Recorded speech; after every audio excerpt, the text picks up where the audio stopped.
Bonsoir, bienvenue dans Au quotidien et au quotidien la suite. En ce mercredi 2 octobre à la présentation ce soir, Colin Ancel. Bonsoir Colin. Bonsoir Alexandre, bonsoir à toutes et à tous. Dans cette édition, on découvre la santé mentale autrement. Avec un événement organisé par l'EPSM, David Roulois, cadre supérieur de l'établissement public de santé mentale de la Sarthe, nous parlera d'un parcours d'orientation qui permet d'aborder la question de la santé mentale autrement. Et puis dans la suite, on va faire les gourmands. Avec Julien Hermans, sa pâtisserie vient d'être admise au Collège culinaire de France. On en parle avec lui tout à l'heure. Hâte de découvrir ça, mais avant ça, on passe à l'actu.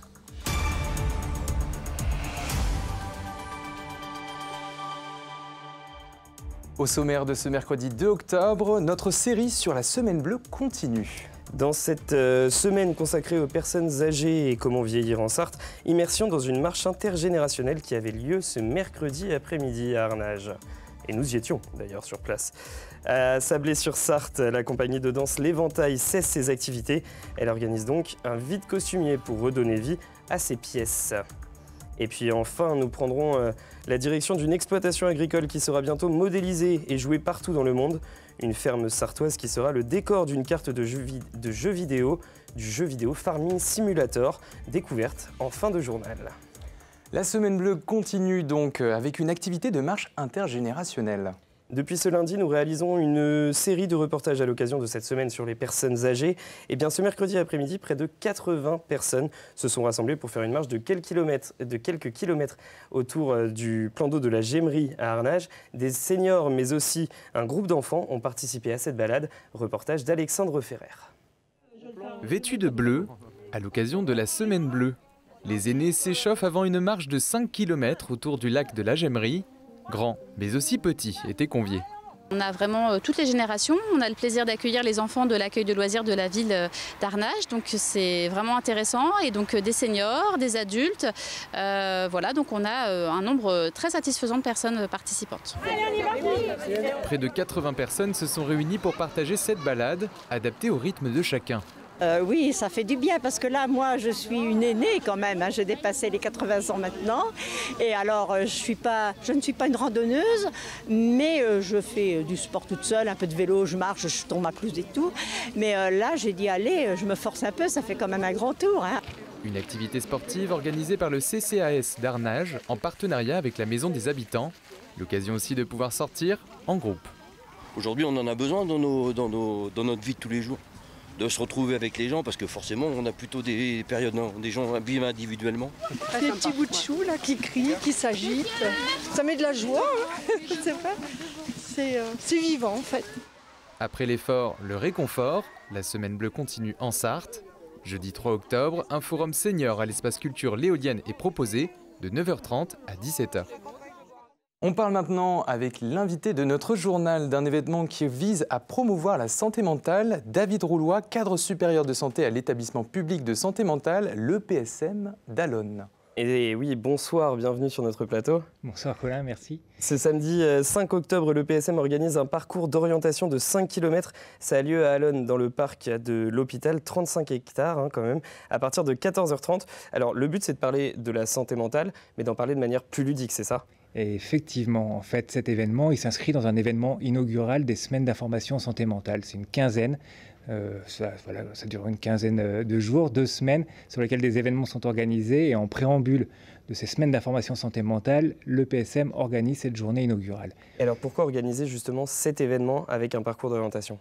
Alors, on l'organise autour d'un parcours d'orientation, mais pas que, pour permettre surtout l'ouverture de l'établissement au grand public, pour que les Sartois viennent voir l'établissement public de santé mentale et le découvrir autrement que par le biais de la maladie ou par le biais des médias et de ce qu'on peut voir aujourd'hui sur la santé mentale. C'est de permettre aussi bien aux patients qu'à leurs familles, aux usagers, au grand public de se retrouver sur un moment qui est un peu décorrélé de la maladie et de découvrir comment on peut soigner notre population. Donc je l'ai dit, c'est un parcours d'orientation, donc c'est un peu du sport en cette année olympique, c'était important ? C'est important. Alors, il faut savoir qu'en préambule, l'année dernière, on a déjà fait un parcours d'orientation qui a réuni accueilli 500 personnes approximativement. Voilà, entre 400 et 500 personnes. On espère faire aussi bien cette année. Et voilà, ça trouve tout son sens dans cette année de Jeux olympiques. La météo devrait être clémente et nous permettre d'accueillir le plus grand nombre. Donc c'est un parcours qui fait 5 km, il est accessible à tous et c'est vraiment une volonté de l'organisation, c'est de pouvoir permettre aussi bien aux familles, des enfants et des parents de venir réaliser ce parcours, comme à des sportifs plus aguerris qui trouveront du plaisir dans la réalisation de ce parcours. Vous l'avez dit, l'année dernière, il y avait eu donc une édition avec un peu moins de 500 personnes. Si vous en refaites un, c'est du coup que ça a fonctionné l'an dernier. En tout cas, cette méthode pour être ludique a fonctionné. Ça a fonctionné, ça a permis de mettre en lumière, en tout cas, les semaines d'information en santé mentale. On recommence cette année et on l'agrémente d'autres animations. On va avoir des sportifs de haut niveau qui vont nous rejoindre. Le C'est parrain, d'ailleurs parrainé par Mohamed Sarbouti. Voilà, Mohamed Sarbouti est le parrain, mais on peut citer Leïla Horto qui sera aussi sur place et d'autres champions sartois qui pourront aussi rencontrer le public. Il y aura des animations autour du karaté, voilà, et de la découverte du sport d'une manière générale, et puis les associations qui sont invitées à parler de leurs actions auprès du public qu'ils vont rencontrer. Vous parlez là de ces semaines d'information sur la santé mentale en Sarthe. C'est un sujet qui peut être potentiellement assez lourd, ou en tout cas, nous, comment on peut le dépeindre de manière assez lourde. Comment est-ce que vous allez le rendre ludique et accessible à tous ? Alors oui, forcément, la santé mentale, dans l'imaginaire, c'est lourd. En Sarthe, aujourd'hui, l'actualité fait que c'est parfois complexe aussi de parler de santé mentale. On rappelle qu'on est un désert médical et que les urgences psychiatriques sont souvent assez bouchées. Voilà, et puis l'accès aux soins est parfois un peu compliqué, mais justement, c'est en offrant une image peut-être moins négative de la psychiatrie et de la santé mentale qu'on va permettre aussi de faciliter les interconnexions entre les professionnels, les usagers, les partenaires, les institutions, et de faire en sorte qu'ensemble, on puisse partager un moment qui soit ludique, qui ne va pas faire oublier tout ce que l'année, voilà, tout ce qui se passe dans l'année, mais qui va nous permettre de partager un peu différemment en cette journée du 5 octobre. Ça permet aussi de soulever une certaine omerta sur la santé mentale ? Alors, si ce n'est une omerta, en tout cas, il y a des éléments de stigmatisation qui sont repérés sur la santé mentale. Aujourd'hui, cette journée permet ça, de lever un peu le voile sur ce qui se passe derrière la barrière de l'établissement et d'aller à la rencontre et des professionnels et des usagers qui, je l'espère, seront aussi partie prenante de cet événement. Une dernière question un petit peu plus large, parce que lors de son discours de politique générale, le nouveau Premier ministre Michel Barnier a annoncé vouloir faire de la santé mentale une priorité. Alors, ce sont des mots, mais en tant que professionnel de santé, comment est-ce que vous réagissez à ces propos ? On peut, voilà, dans son discours de politique générale, il parle de la santé mentale, et donc déjà, dans un premier lieu, il identifie une problématique sur la santé mentale, et ça, on peut le saluer, parce qu'il y a des problématiques de santé d'une manière générale et la santé mentale en fait partie. Maintenant, voilà, vous l'avez dit, ce sont des mots. Il faut que ça se concrétise dans les faits pour que voilà, les problématiques de santé mentale puissent être le mieux traitées possible pour notre population sartoise comme sur la population nationale. Merci beaucoup d'être venu sur notre plateau. Je rappelle donc juste votre événement ce samedi 5 octobre à partir de 14h30 à l'EPSM, un parcours d'orientation. C'est gratuit et c'est sur inscription www.epsm-sarthe.fr, un moyen donc de parler de la santé mentale autrement. Merci beaucoup. Merci à vous et bonne soirée. Une campagne de vaccination des canards est lancée. Depuis ce mardi 1er octobre, le ministère de l'Agriculture lance cette nouvelle campagne de vaccination obligatoire contre l'influenza aviaire hautement pathogène, IAHP. Ça concerne donc uniquement les élevages avec plus de 250 canards de race, Barbarie, Mullard et Pékin, dont les produits sont destinés à commercialisation. Le but donc limiter les foyers de cette maladie. À noter qu'il s'agit de la deuxième campagne de vaccination. Celle de l'an dernier avait permis de vacciner 60 millions de canards. C'est tout un héritage à transmettre à Sablé-sur-Sarthe. La compagnie de danse L'Éventail organise un vide costumier unique. Et pour cause, cet événement permet de redonner vie à des pièces de costumes chargées d'histoire alors que les activités de la compagnie vont cesser à la fin de l'année. Un reportage d'Anthony Piton. Là, ce qui est fou, c'est la tenue, tu vois, de celui-là. Ouais. Comment que ça se tient. Là, c'est absolument génial. Ces costumes sont en quête d'une nouvelle vie. Aujourd'hui, ce chorégraphe est venu pour trouver de nouvelles inspirations. C'est rare d'avoir ce type de fabrication. Ça existe encore, hein, cette fabrication-là, mais là, c'est une fabrication qui est vraiment très artisanale et c'est très très précis, détaillé. Des costumes faits à la main qui doivent maintenant prendre leur envol. Une nécessité liée à la décision de la directrice de la compagnie L'Éventail. Après avoir mené la danse pendant 40 ans, elle tire sa révérence. Un départ qui acte la fin de l'activité de l'association. Tous les dispositifs d'aide se reposent sur le nom du créateur, sur la singularité de celui qui crée. Il pourrait y avoir une nouvelle compagnie qui arrive avec un nouveau chorégraphe qui a sa propre singularité, sa manière de faire, mais on ne peut pas demander à un autre chorégraphe de faire ce que moi je faisais, en utilisant ce que nous on a déjà. Plus de 2500 pièces de costumes sont donc données aux professionnels ou vendues aux particuliers. Des tutus aux masques, ils ont été les témoins d'une page de l'histoire de la danse baroque. Pour moi, c'est plus que des costumes. Ils sont chargés de toute leur histoire, ils sont chargés des réunions qu'on a eues avec le costumier, le créateur des costumes, le metteur en scène quand il y en avait un, les danseurs pour qui c'était fait, les rôles qu'ils devaient incarner. Et là maintenant, l'objectif, c'est de les transmettre. Les costumes en attente de nouveaux danseurs continueront à inspirer et à vibrer dans de nouvelles productions. La lauréate du livre vert est lyonnaise. Dans le cadre de Faites lire, Morgane de Cadier, autrice et illustratrice, reçoit cette distinction pour son livre jeunesse La Voix de Melba. Le livre vert, c'est une bourse d'écrivains qui sensibilise les enfants aux questions écologiques et qui soutient les auteurs jeunesse.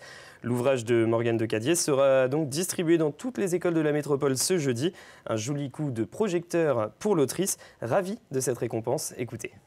C'est la première fois que je viens ici et surtout c'est génial de se rendre compte que son travail peut se déplacer, être lu partout. J'ai vraiment hâte surtout d'être à demain, après-demain pour pouvoir aller dans les classes, remettre le livre aux enfants et pouvoir avoir aussi un vrai échange avec les lecteurs parce que là c'est hyper plaisant de remettre les premiers livres, de les voir, mais je pense que les moments d'échange, les moments de discussion avec les enfants, ils vont être vraiment intéressants et j'ai hâte d'y être. La billetterie pour l'édition 2025 des 24 heures du Mans ouvre bientôt.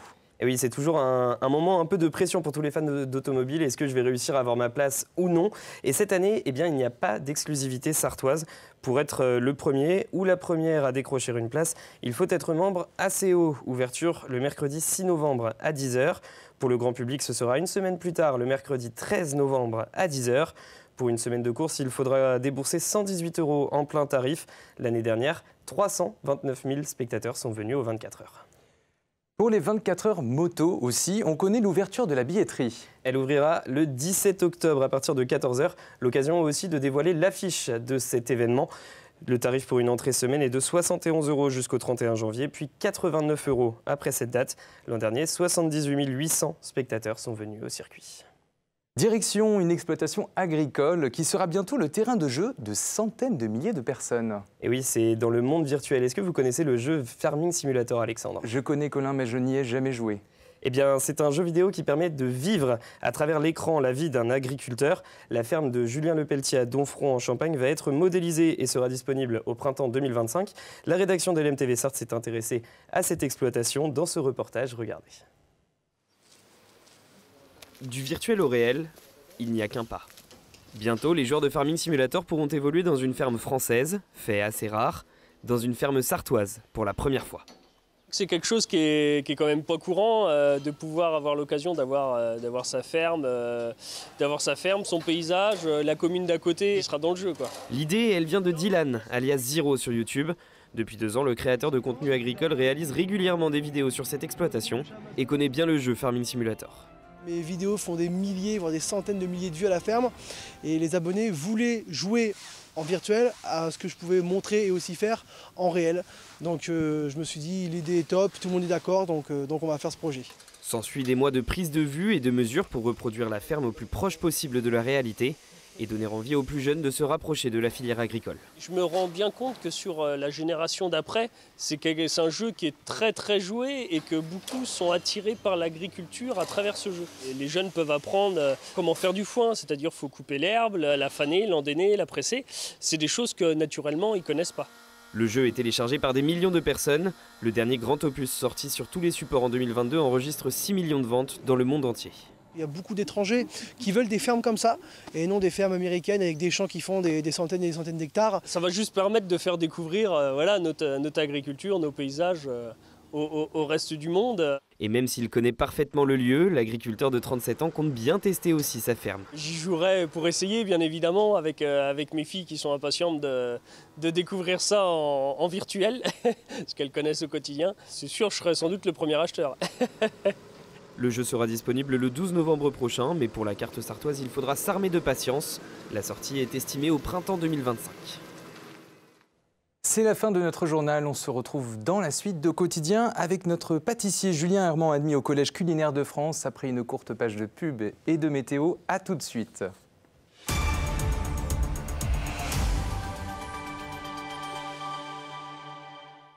Ce programme vous est présenté par la charcuterie Côme. À vos marques, prêts, grillés.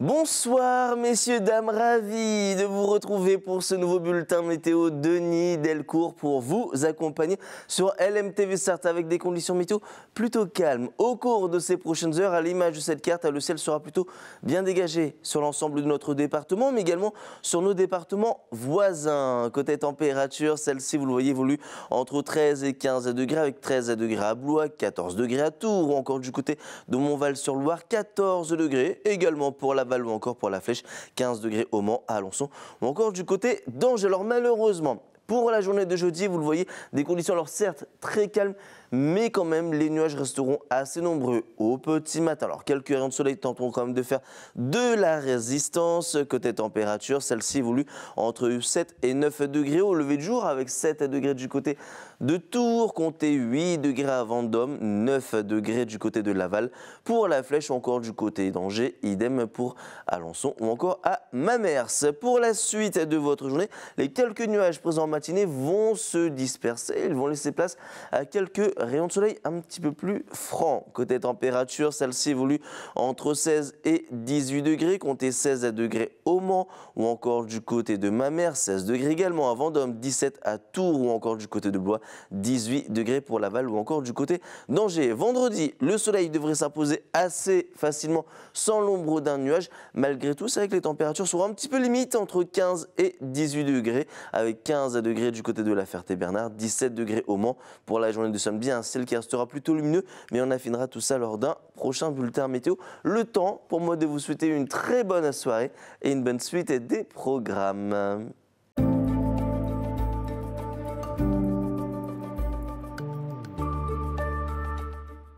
Ce programme vous est présenté par la charcuterie Côme.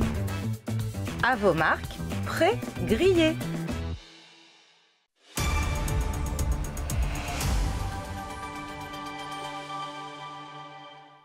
De retour sur le plateau de Quotidien, bienvenue dans la suite de Quotidien si vous nous rejoignez. On fait un point sur la qualité de l'air dans le département avec notre partenaire Air Pays de la Loire. Et une fois n'est pas coutume, l'air était en partie bon localement au sud, du Mans ce mercredi grâce au vent qui disperse les polluants. Ce jeudi, en revanche, la quantité d'ozone est suffisante pour que l'indice soit moyen dans l'ensemble du département. On accueille tout de suite notre invité Colin. Et oui, la qualité de l'air, en tout cas sur notre plateau, elle est très bonne et c'est peut-être grâce aux odeurs de pâtisserie parce que nous sommes avec Julien Herman. Bonsoir. Bonsoir.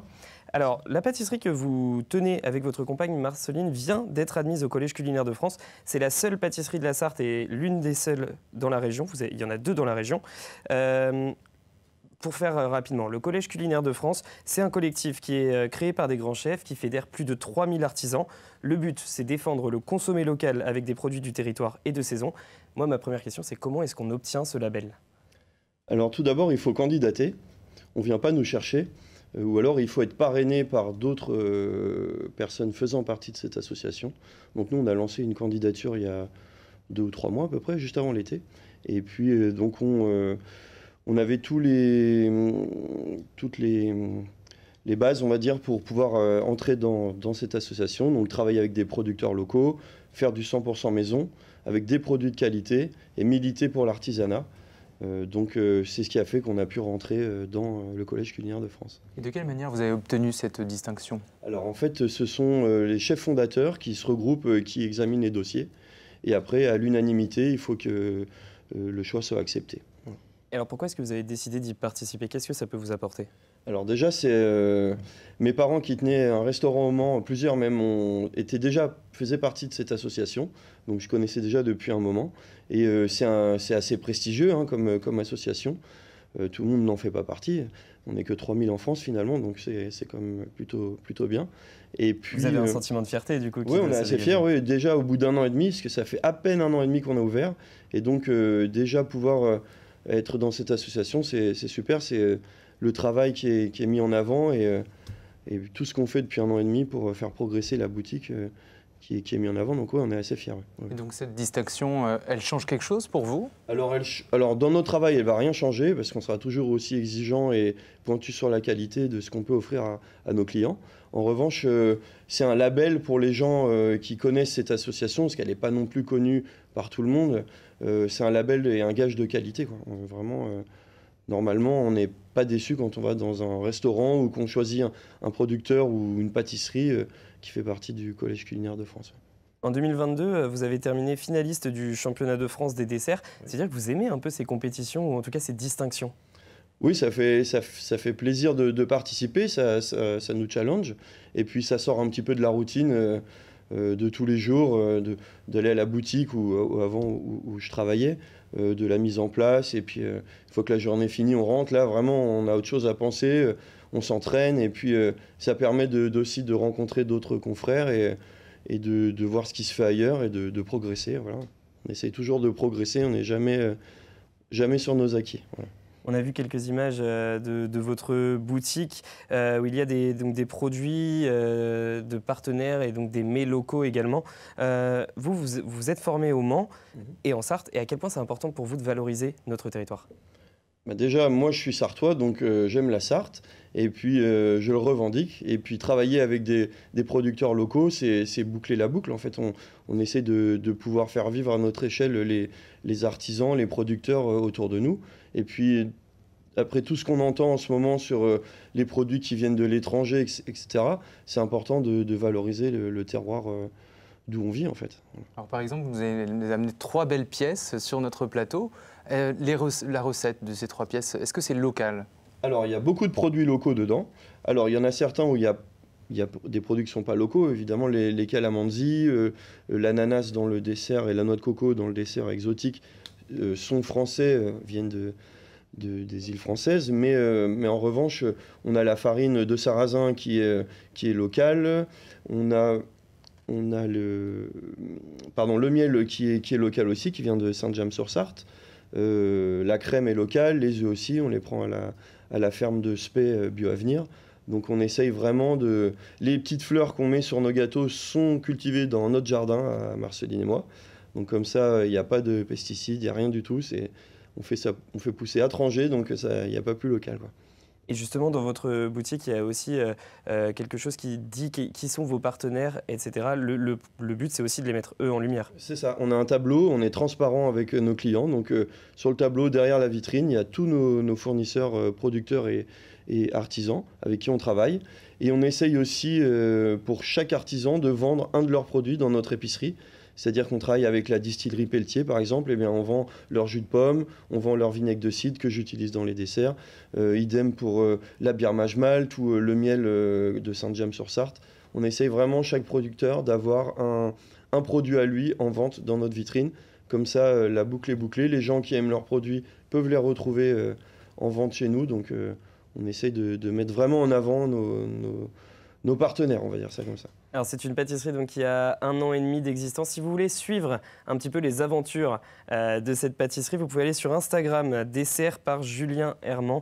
Ça vous permettra un petit peu de suivre et de voir quelques recettes également. Il y a des jolis visuels, mais moins beaux que ceux que notre équipe technique a réalisés ce soir sur les quelques gâteaux qui étaient présents ici. En tout cas, on dévore des yeux ce qu'il y a sur notre plateau. Merci beaucoup d'être venu. Merci à vous. Merci. Allez Alexandre, je vous propose qu'on joue maintenant. On joue tout de suite, Colin. Gagnez une entrée ce soir pour le Festival des Globetrotters. Forum, projections de films, conférences sont au programme. Attention, cette place ne vaut que pour le vendredi 11 octobre. Ça se passe au Centre François Rabelais de Changé. Un festival pour les passionnés de voyage organisé par l'association Aventure du bout du monde. Envoyez juste un mail à jeu@lmtv.fr. Vos coordonnées, votre nom et prénom suffiront. Et notre assistante Laurence vous répondra dans la journée. À vous de jouer. Et on va vous présenter maintenant les invités d'Au Quotidien pour ce jeudi. On vous parlera de nouveau du projet d'entrepôt logistique géant à Écomois. Une réunion publique est organisée d'ailleurs ce mercredi soir à 20h30 à la salle des 4 Vents à Écomois. Pour ceux qui nous regardent en direct, vous pouvez évidemment vous y rendre. Une réunion organisée par l'association Auré de Bercé-Bellinois Environnement, ODBBE. Et nous verrons donc où en est le projet et ce que réclament les opposants qui seront sur notre plateau. Et ce soir, c'est l'infiltré du dimanche, Colin. Oui, qu'est-ce qu'il y a au programme, Alexandre? Eh bien, on sera évidemment avec Amanda Scott et Samuel Morand. Le congrès Mission, c'était une première en Sarthe et à Sablé, on rassemblait l'église et l'agriculture.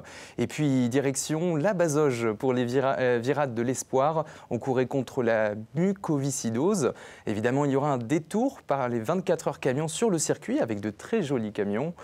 Et puis, on en prendra plein les mirettes avec les 6 x 4 heures de peinture à Aigné. Il y en a pour tous les goûts, il n'y a pas de raison de changer de chaîne. Restez avec nous sur LMTV Sarthe. Et c'est la fin d'Au Quotidien. On se retrouve donc demain soir dès 18h30 sur notre journal. Et d'ici là, on vous souhaite une bonne soirée. À bientôt, salut.